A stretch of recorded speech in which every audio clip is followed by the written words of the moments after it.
Hi, and welcome to Skeptarchy, the podcast that covers everything that you can conceive of with a skeptical anarchist lens.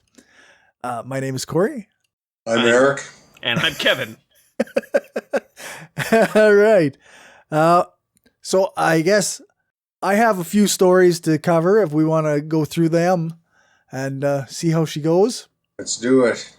All right. So my first article that I read was this one from the New York Times, which is not my favorite source, but it's titled "The Right's Big Lie About a Sexual Assault in Virginia."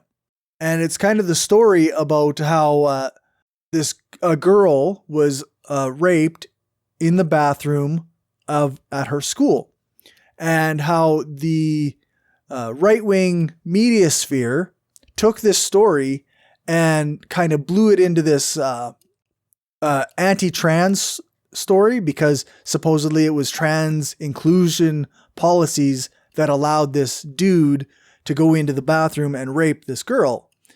But, of course, being the right-wing media sphere, that's not how anything happened. So it was this story from New York Times. It kind of goes into like the background of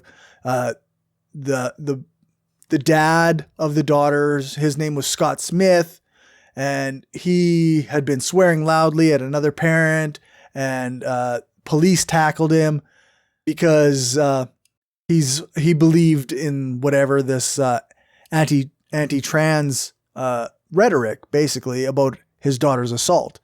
It was, and I guess part of it is like, it seems obvious that even if one person had assaulted somebody using the trans inclusion policy as a means to achieve their nefarious ends, that doesn't mean that you should take the rights away from other people. But also, that's not how it was. It wasn't a trans person. It was a cisgendered boy, and it was his ex-girlfriend that he assaulted. And she had kind of told him to meet her in this secluded place so they could have a private chat because of what they were dealing with their relationship or whatever. And he took this opportunity, which she thought they were just going to talk, and he took this as an opportunity to rape her. And then apparently there's some bit on here too about he was wearing a skirt, but and it doesn't really explain why he was wearing this skirt, but the trans inclusive bathroom policy at this school didn't come into effect until like 2 months after the rape happened. So it was like not related in any sense, but being the right-wing media sphere, they connected it and twisted it all up so that they could promote their rhetoric of anti-trans bigotry. I remember hearing about the article, but not in the depth that you talked about it in. You know, it's ridiculous that it has to be attributed to it being a trans bathroom. And, you know, as far as I had heard, it might have even been a trans person, right? That did this. But it turns out it was not a trans person. So it was a cisgendered boy. Of course not. Trans people don't do that shit much to the, contradiction of all the fucking fear-mongering bullshit that everyone loves to spread about. Yeah. Mm-hmm. It's like the old ideology that, gay people shouldn't be allowed to be in charge of children because the idea was that, pedophilia and homosexuality were connected, right? Right. I mean, right. Make no mistake, that particular connection is still about and thriving, unfortunately. Yeah. Yeah, I know. Yeah, in the article here, she says the boy was wearing a skirt, but that skirt did not authorize him to use the girl's bathroom. Yeah, and the school district's trans-inclusive bathroom policies were approved in August, more than 2 months after the assault. So the connection is non-existent. Yeah. Yeah. And it's unfortunate, they had to take something horrible happening to her and just run with it and spin it towards, their Well, and as agenda. as something that often happens is that this guy, he assaulted his ex-girlfriend, and then he was taken out of that school, but he was put into another school, right? Because you're not because their rules are that you're not supposed to impede his education while this is being investigated. And then he assaulted another girl at that school. So, God forbid we impede anyone's education while trying to keep other students safe. Right. Rapist rights. yeah, that's right. What happens every fucking time? Like, you hear about court cases where, guys who have provably, raped someone are let off super fucking easy, usually with the justification of, oh, we don't want this to ruin his life. I'm like, honey, her life is already fucking ruined. His better be. Yeah. Mhm. Like that's what was it, Brock Turner Yeah. case? That's that such a blaring One horrible example of it, example but yeah. Yeah. That's the first one that comes to mind. Yeah, absolutely. Absolutely. When swim records are being discussed in Right. In a court case cases, over, yeah. Like I don't give a shit if he's a champion swimmer. Like, be a champion human. yeah, that's God right. forbid we hurt his chances at national. Right. So I don't know if there's much else to say about this. I mean, we know that it's awful and it isn't what they say it is. And yeah. Have you guys been following the, I can't remember his name now. He was the African-American guy who was, according to some media sources, jogging. Oh, yeah. Ahmaud Arbery? Ahmaud Arbery, yeah. Now, I haven't watched, I've only watched segments of the trial while visiting a friend, and they are not what I would consider to be in that, right sphere of news kind of circle. But they said to them that it seemed a little more complicated than some of the news sources had originally reported on it. And, by that I mean like CNN, MSNBC, that he was simply jogging and was basically accosted by these two guys. According to my friend who was watching the video, he had assaulted one of the guys with the gun, or had gone up on him with the... So what happened is he was going out for a jog. There was my understanding is unrelated situation at a convenience store nearby, and a couple of, I think it was a trio of white dudes, one of which was an off-duty police officer, his son, and then there was a friend of theirs following in a truck behind, decided to take matters into their own hands and go, looking for whoever it was that might have held up this convenience store.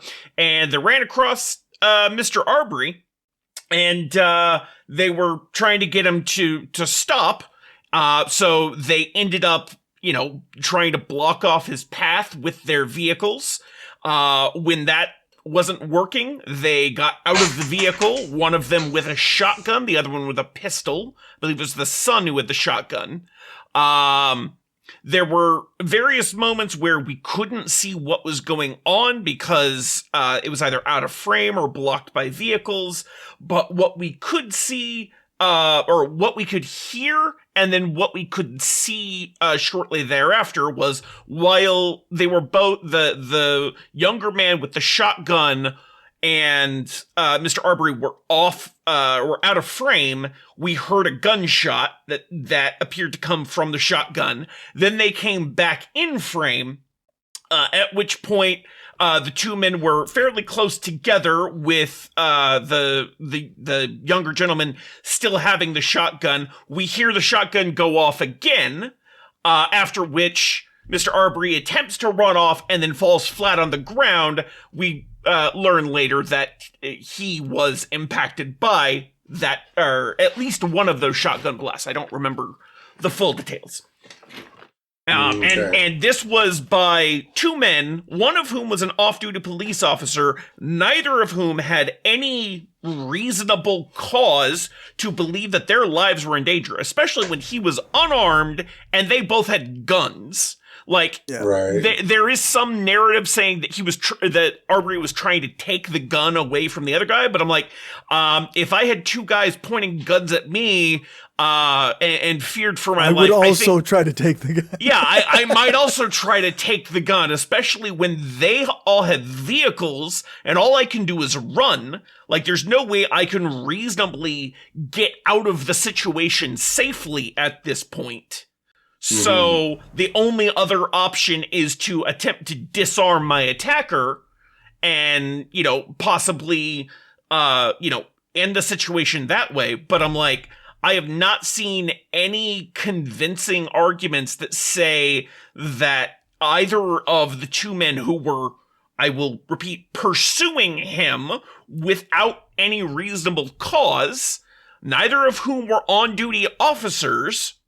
Like, there was no reason for them to be doing this, especially not with guns. So the whole fucking situation, like, I don't even care if he was the one to have held up that convenience store. He was clearly unarmed in this situation. So, like, he even if he was the one to do that, not their responsibility to to be protecting, someone else's property or trying to recover it or whatever.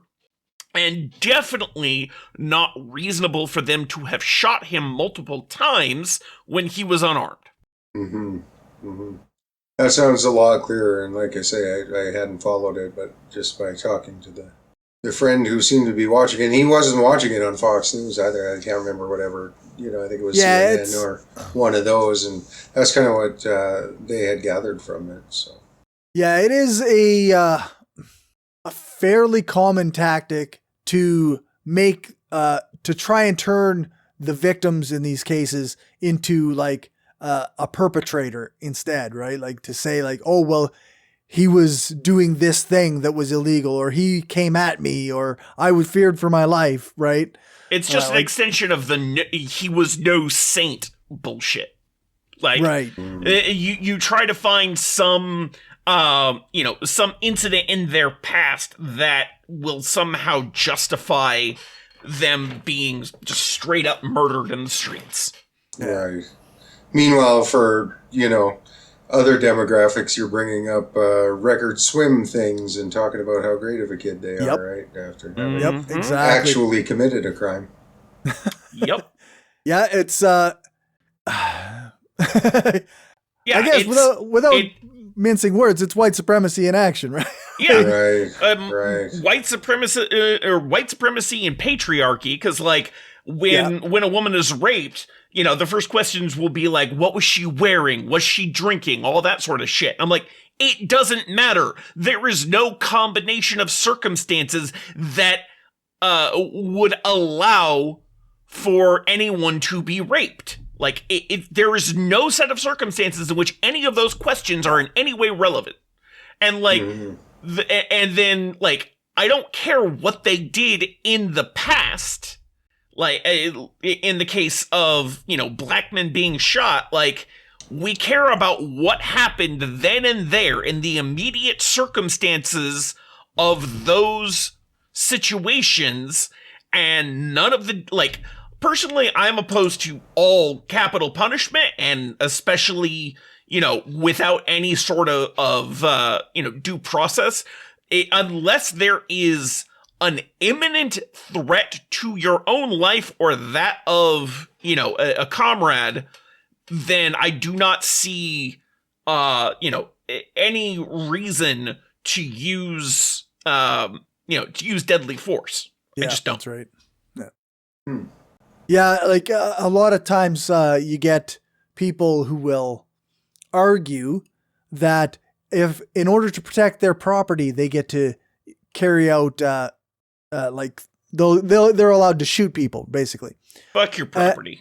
Yeah, and I often have to counter that with like, I mean, in Canada we don't have the capital punishment for anything, let alone for theft, right? Like, Yeah. you just don't get to kill people. Like, you have to actually go through the proper channels, supposedly. Yep. Yeah. But in theory, anyways. in theory, yeah. But I guess I also have another article about it's from Vice.com about a professor that was accused of sexual harassment and then resigned, and then at his next university it happened again. And basically the article is going into kind of the details of this one person's story. This Professor Daniel Howard, who was 49 and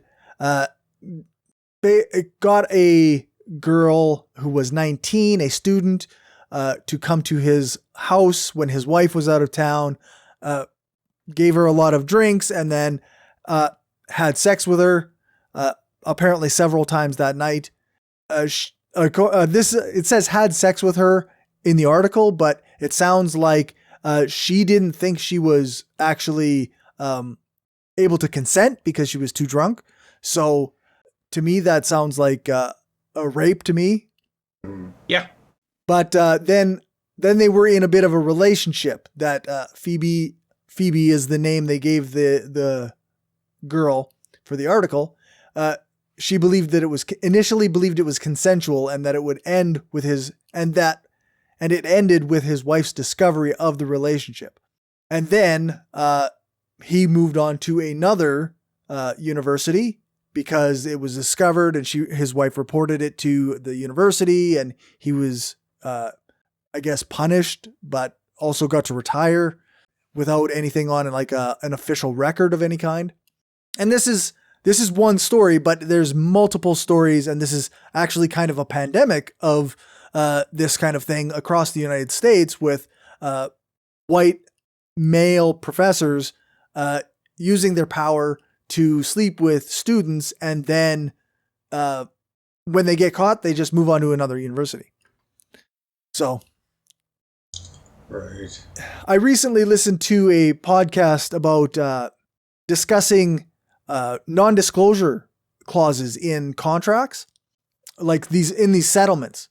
So often a student or a other faculty will end up being involved in the resolution of a case, like of assault or sexual harassment, and the university will decide that they have to sign a non-disclosure agreement so that they can't say anything, basically, to tarnish the reputation of the professor or the university. So that kind of feeds into the whole repeat offender type problem. Right. A keep it quiet kind of clause. Yeah. Where they can just shuffle sexual offenders around from place to place. What is that smack of other education systems I've heard of, Yeah. Yeah. Abusing kids. Oh, well, time to go over to the next town, right? Yep. Yeah, it's called passing the predator. Yeah, right. Did you coin that term? Or? I did not, no. Okay. It's apparently a well-established term that within these kind of stories, right? About sums it up, yeah. Yeah, so it's, I don't know, and so it's troubling in multiple ways, obviously, but one of the other ways that it's troubling is like even a victim of assault can be further victimized by these non-disclosure agreements because the university will have that in this settlement. They'll say, okay, if you say anything to the media, then then you'll have to sue. You'll owe us all this money, like whatever number of dollars, right? And so then people feel like they've got this hanging over them for their whole lives. Like I heard a story about somebody who had a non-disclosure agreement, and they worried about that for 20 years because they were thinking that if they ever told anybody and it got out that they told somebody, then they would get in major trouble. because actually sometimes the universities will threaten that if you break this non-disclosure agreement, you will go to jail, which obviously it is unenforceable in a sense. Like there's no way they can actually make you go to jail to enforce this non-disclosure agreement. And there's quite a movement right now among some lawyers just saying like these are unjust and unenforceable, so they shouldn't be part of any settlement. And they are just used as a bullying and silencing tactic. It's very much what it sounds like to me, for sure. I had no idea that such clauses could be written into. Yeah, apparently Donald Trump adds them to every single contract that he has right. Yeah. So, yeah, this article in Vice is quite long. It goes through a number of stories with different victims and different perpetrators, and then it kind of goes into some of the law and some of the details of the what happens at universities and such. So I will include a link to it in the show notes for anyone who wants to have a nice long read about sexual assault at universities by professors. Disgusting. The ones that we're aware of, Well, yeah, and that's just it. Like there's so many that are going unknown right now, and it's by and large because of these non-disclosure agreements. It's rough. And my last topic that I've got is from Saskatchewan's own Briar Patch Magazine. It's a union for sex workers. So it kind of tells the story of a Zeta, a sex worker living in Nova Scotia, looking for a kind of project where they could get involved with organizing sex workers and trying to make, because of so much of the trouble with like OnlyFans threatening to pull explicit content off of their site, that will affect a lot of people's income. And then also like just independent sex work, like girlfriend experiences and whatnot. This is all stuff that it isn't like legal in the sense of like a lot of other things. So there's no worker protection. There's no standards for working conditions within this kind of industry. So Zeta started a union for sex workers in Canada, and they were already a member of the Industrial Workers of the World, the IWW, so they contacted the organizing department of the union's North American Regional Administration. And basically they hopped right in and helped them start a union for sex workers within Canada. So, yeah, I thought that this was a really cool story, and it kind of inspired me to go and finally pay my dues to the IWW and sign up for my membership. So awesome. Very Glad to hear cool. it. Yeah. Yeah, good for them for getting together and fighting for their rights. Yeah, exactly.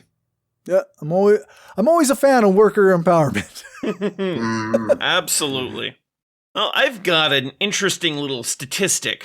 Came across a story, and before I get too much into the story, I want to give a little factoid that I checked on, which is that in the United States, the current rate of fully vaccinated people across the country is 59%. With that out of the way, Venezuela has managed to vaccinate 67% of its population against COVID-19. The country that everyone loves to point at and say, here's an example, or, here's why socialism doesn't work. And they point at Venezuela, despite the fact that, Venezuela is not socialist, at least not in any realistic definition. Sure, the leadership is working toward a socialist, socialist system, but as of right Yeah. now, still pretty heavy capitalist, just with a fair amount of public sector work going on. And also, a country that has been hit incredibly hard by sanctions by the US and its allies. So this country, which has been criticized over and over again for, not being able to meet their people's needs, is getting their people vaccinated more quickly and more effectively than the United States. Just let that sit for a little bit. Just gonna go with let that sit. Because, there's all sorts of bullshit that the US and the right-wing media, hell, even the liberal media, love to say about Venezuela.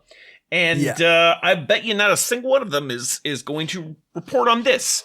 The really cool thing, I think, is that their vaccination campaign has been supplied by Russia using their Sputnik 5 vaccine, as well as their Epivac Corona vaccine, as well as the Sinopharm vaccines donated from China, and purchase of 12 million doses of Cuba's Abdala vaccine.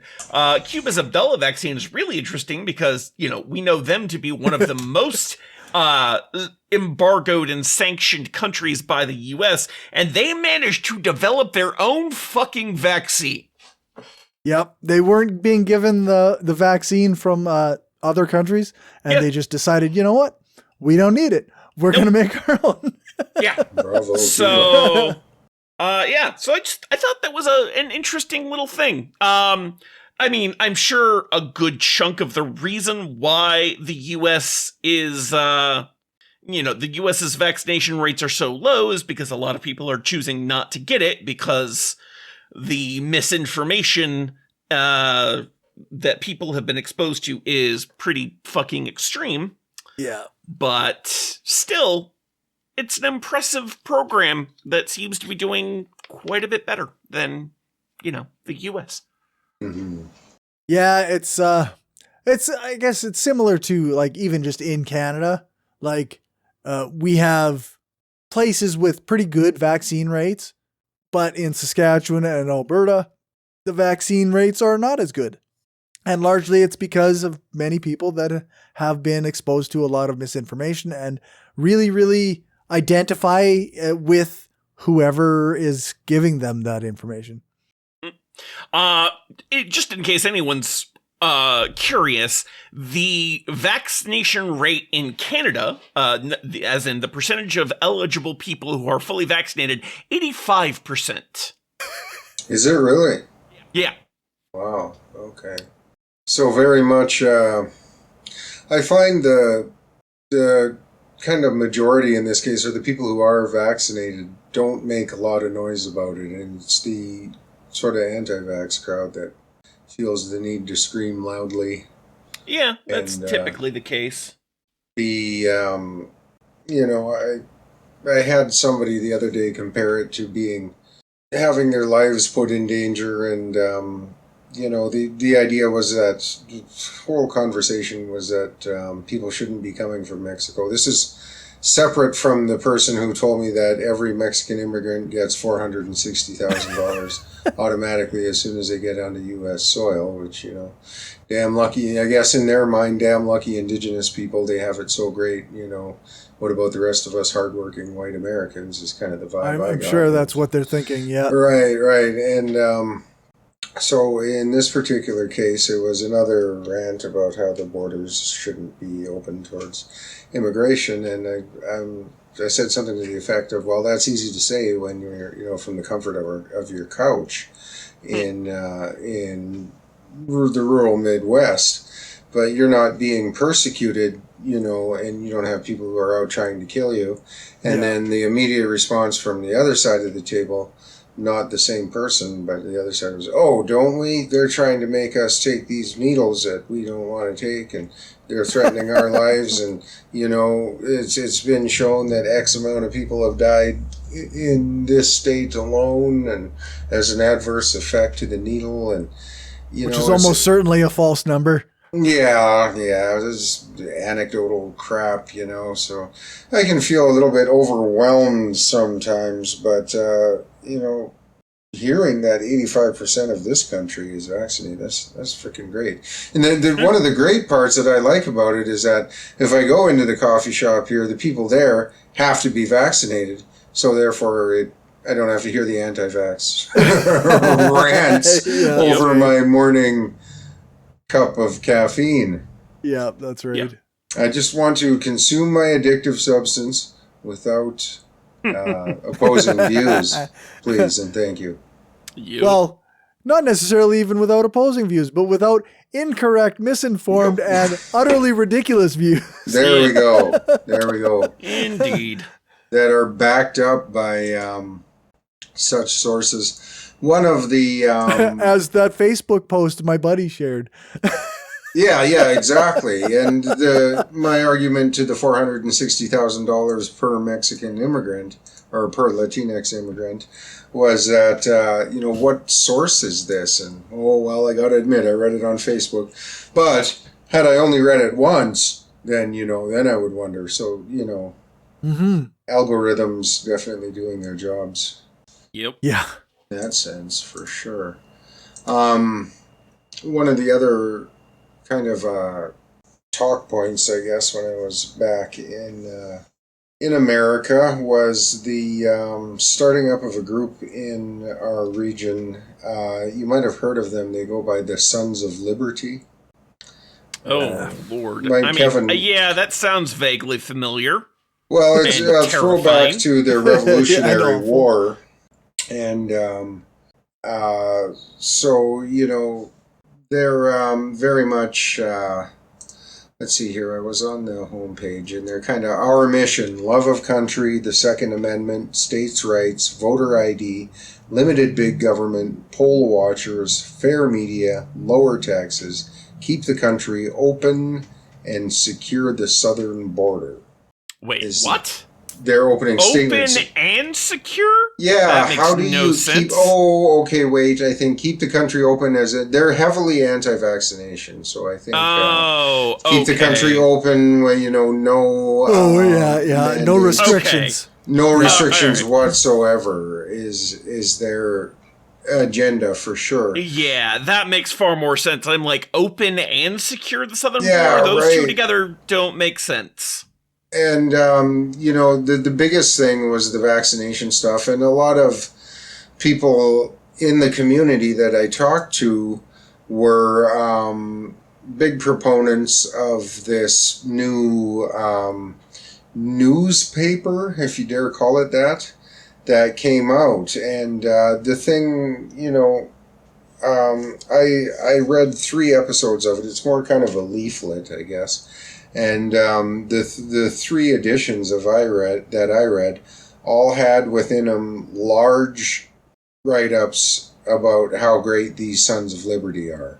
And, loaded with other feel-good stories, recipes, pet of the week and this and kind of stuff. But in every one was, and the Sons of Liberty in your area are now doing this and doing that, and aren't they wonderful?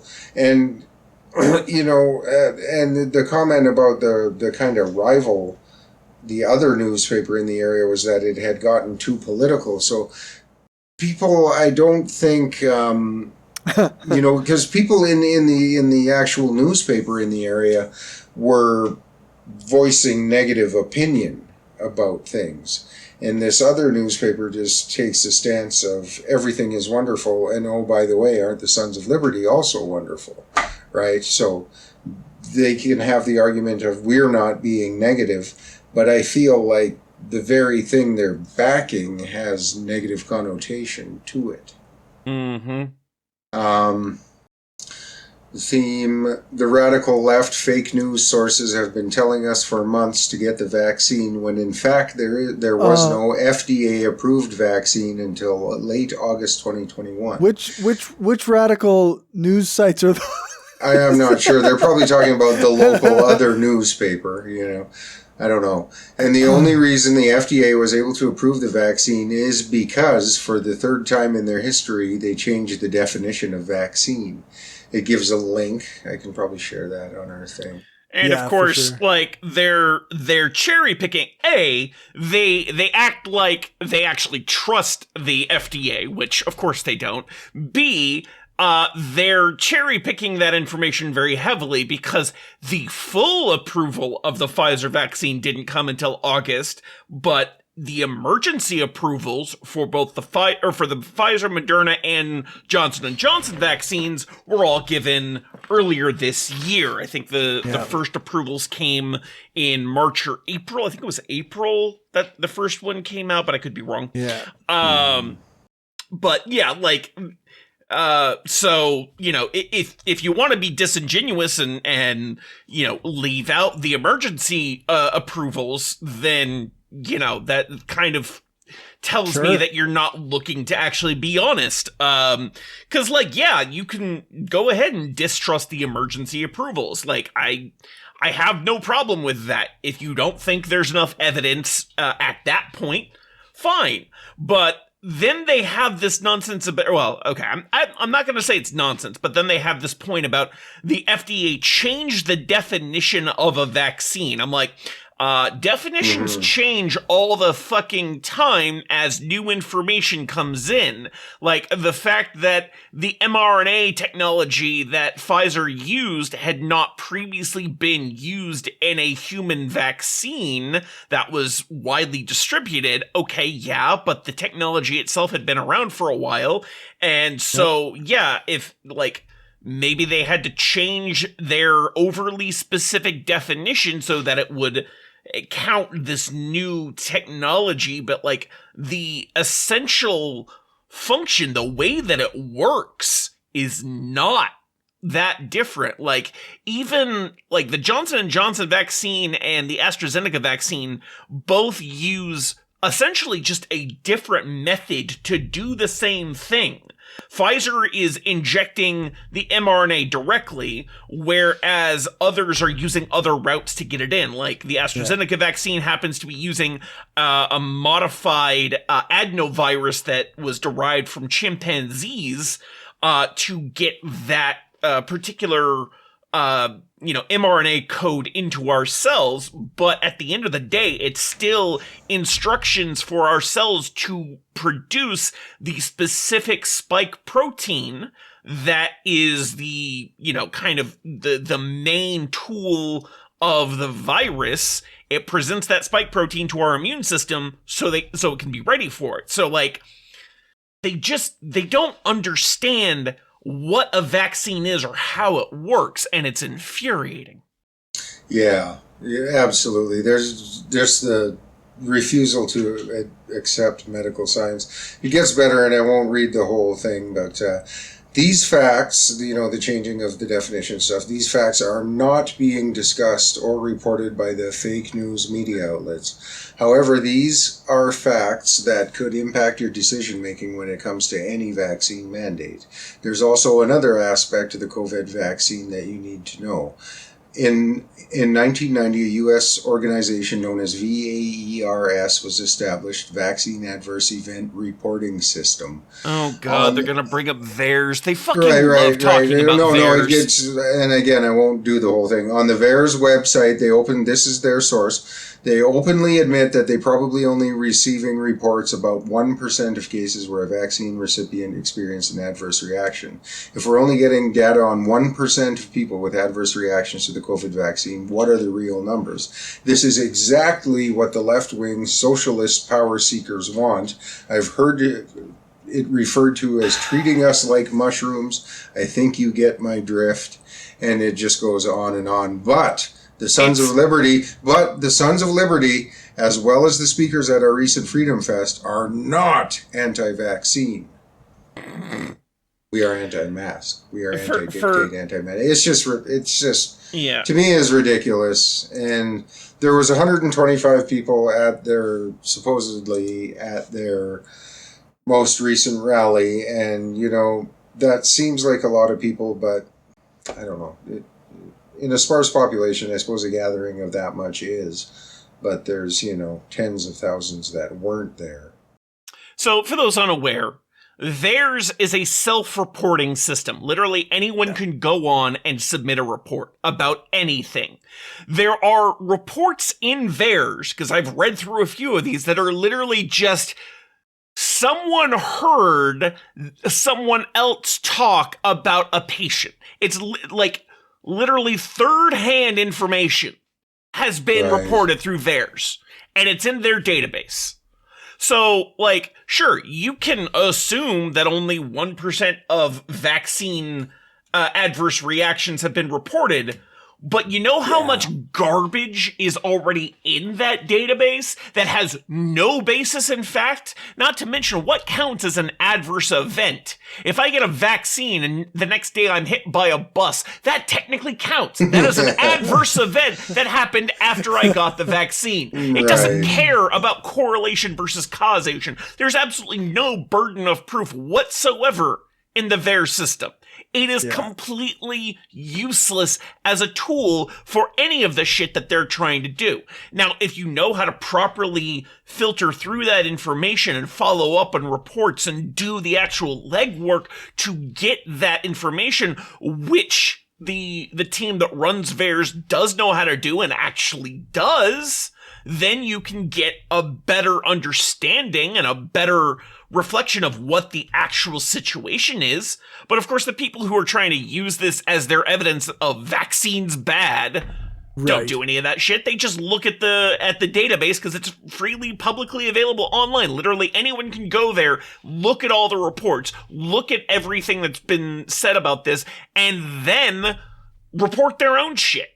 Mm-hmm. Sorry, I'm just that clears it up, and you've obviously more familiar with VAERS than I am, but the sentiment was that the people that were supporting this particular magazine, and I'm assuming this organization, was that people are dropping dead all over the place from getting vaccinated, and we're simply being kept in the dark about it because that's what the quote unquote socialist media wants. Yep. So anyways, it was a little off-putting, but whatever. I wish we lived in the world that the rabid right-wing fearmongers say we live in. Right. It would be so fucking cool. But we do not. Yep. So many people are just indoctrinated, I think, into what democratic socialism is. That there's just the mere mention of the word brings up a gasp and a cringe and how could you possibly. Yeah. Well, the thing is, the vast majority of that is by design. There have been intentional misinformation campaigns about terms like socialism and communism since before the Second World War. Yeah.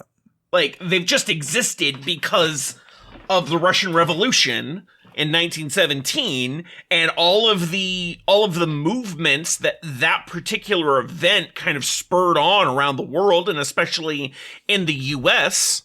And they have selectively chosen certain bits of information without giving full context. And I'm not trying to say that everything any nation that has declared they're going to try socialism has done is good and right. There have been many mistakes and many problems, but the thing is, we only ever hear about the mistakes, and we only ever hear about the worst possible interpretation of the mistakes. Oftentimes, shit just being made up whole cloth. As I pointed out to someone earlier today, the reason the Vietnam War happened, the reason that was given for that invasion, the Gulf of Tonkin incident, made up. Absolute fabrication by the U.S. Just complete and utter whole cloth fiction. The first weapons of mass destruction. Yeah. The U.S. has no problem just straight up lying to people if it suits their interests. So. Yeah. Which, and I don't want to give China a pass on anything these days, but we really do have to apply critical thinking to anything that's coming out of the U.S. State Department regarding China. Yeah. And because they're really ramping up a lot of this kind of rhetoric against China being a giant threat. So yeah, see, the thing is, there are already military operations currently going that are prepping for actual invasions of China. Like you can find the information about this. There is a military patch, and I'm having trouble remembering exactly what the name of the operation was, but the patch shows your typical bomber drone overlaid on top of an outline of China, the country. Like it's there on the patch. I don't see how there's any other way that you could interpret such a patch that that would that would give you any other idea than they're prepping for just straight up war. Yeah. So, and it's funny because I'm seeing a lot on Facebook already of like people who are making excuses for the U.S. government if they do go to war with China. They're already saying, well, if we go to war with China, is it like in what way will you support our government or whatever? How will you support our troops? Stuff like that. Like, and I don't know. It's really, yeah. If we go to war with China, I'm going to be out there with the rest of my comrades protesting that shit. Yeah, that's right. I don't have any uplifting stories to bring to the table today, that's for sure. No worries. It's about all I've got for the night. Really, well, I've got at least one decent story, which is that the Amazon Labor Union filed with the National Labor Relations Board on October 26th to win the right to represent workers at Amazon Staten Island warehouses. Nice. Close to 2,000 union cards were submitted for acceptance to the NLRB. If those are accepted, then a vote to form that union and to represent those workers will be scheduled for about mid-November. So this is a couple of weeks old. I can't find any newer information on it, but that's pretty amazing, and I'm really hoping that they get that right. Amazon has been very obvious in their past union breaking efforts, and like going so far as to create accounts that are allegedly by actual Amazon employees that fight that try to debunk the various claims about working conditions at Amazon, whether they be drivers or warehouse workers, and whether or not those are actually drivers or warehouse workers, and giving their honest opinion, or they're just PR folks or social media folks paid by Amazon to make them look good. Either way, like, there is more than enough evidence out there that is available to see that Amazon is really just shit about how they treat their workers. And so, unionization is absolutely a step forward to try and take some of that back, because fuck Amazon. Mm-hmm. I say as I'm looking on Amazon for something that I need. Right. Well, but I still want the workers to be getting a decent wage and good working conditions and actually there's been a lot of really good, like, well, I don't know if it's good, but there's been a lot of labor fights going on in the US lately. Like lots of strikes going on. John Deere, I don't know how it worked out with the agreement. So at the end, there's been John Deere. There was the Kellogg's strike, the Nabisco strike before that. Yep. There's also the IATSE strike, which I actually haven't checked on. There was a tentative deal. I don't know if the union ended up accepting it or not. Okay. But there were talks that even if the union did vote, there might be wildcat strikes. So, not to mention just people nationwide quitting shitty jobs. Yeah, and like the so-called labor shortage, even though that's just another fabrication. Not even a real thing. Yeah. Not even a real fucking thing. There is no actual labor shortage. It's companies literally going out of their way to make life harder on just the country in general, and then blaming it on, lack of available workers when no such thing is the case. They're actively ignoring applications that are being turned in, which is why you see all of this all the shit with the various supply chain interruptions.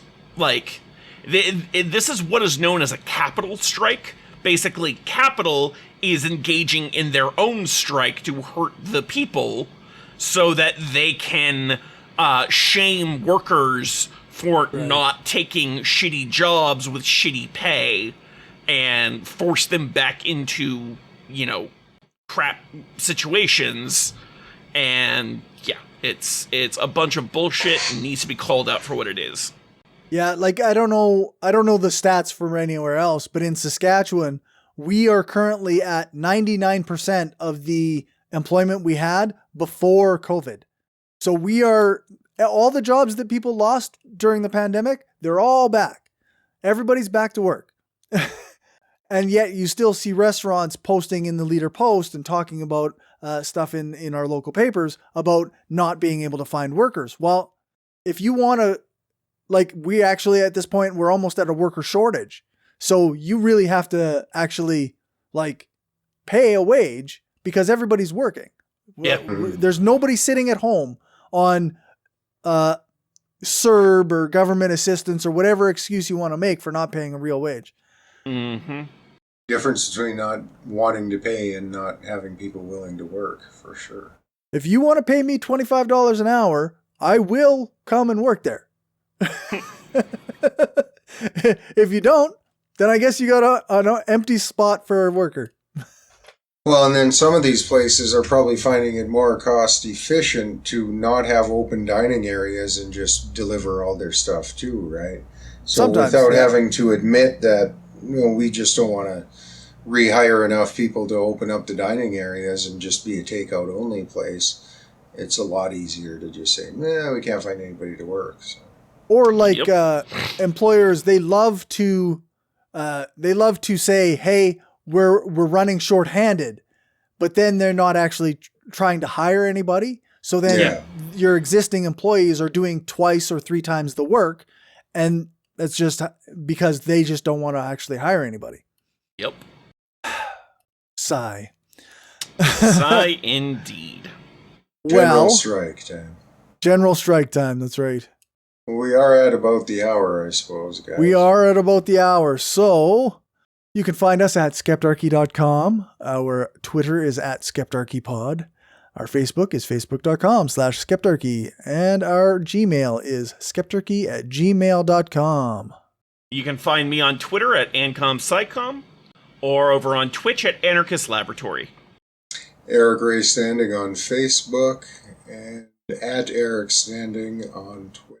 And I am at Skeptical Lefty on Twitter and facebook.com/CJBrainstorm.